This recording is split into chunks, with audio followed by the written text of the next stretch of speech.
పితరులు వీరివారు శరీరమును బట్టి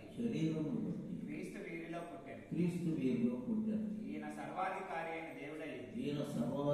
అయిన దేవుడై ఉండి నిరంతరం స్తోత్రార్హుడై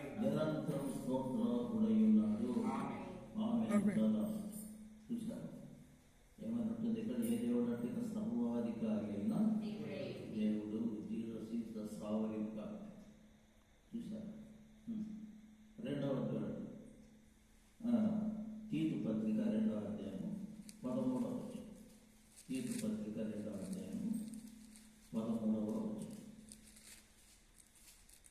అనగా మహాదేవుడు మన రక్షకుడైన యేసుక్రీస్తు మహిమ యొక్క ప్రత్యక్షత కొరకు ఎదురు చూచుచు ఈ లోకంలో స్వస్థ బుద్ధితో నీతితో భక్తితోను బ్రతుకుచుండవలని మనకు బోధించుచున్నది. చూశారు. తీతు 2:13 ఏమంటే మహాదేవుడు మన రక్షకుడైన యేసుక్రీస్తు. ఏ దేవుడు అంటే మహాదేవుడు, మహాదేవుడు కాదు. ఇంగ్లీష్ బైబిల్ అంటే great God and saviour our Lord Jesus Christ. చూశారు. ఆయన చెప్పారు, మామూలు దేవుడు గారి ఆయన యేసయ్య మహాదేవుడు చెప్తే మరి ఈ నోరు ఇంకా మొదటి యోహాను పత్రిక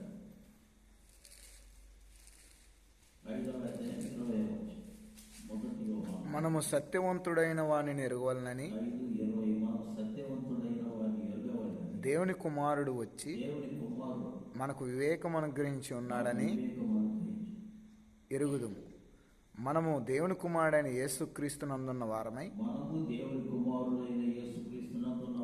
సత్యవంతుని యందున్నాం. ఆయనే నిజమైన దేవుడు, నిత్య జీవమునై ఉన్నాడు.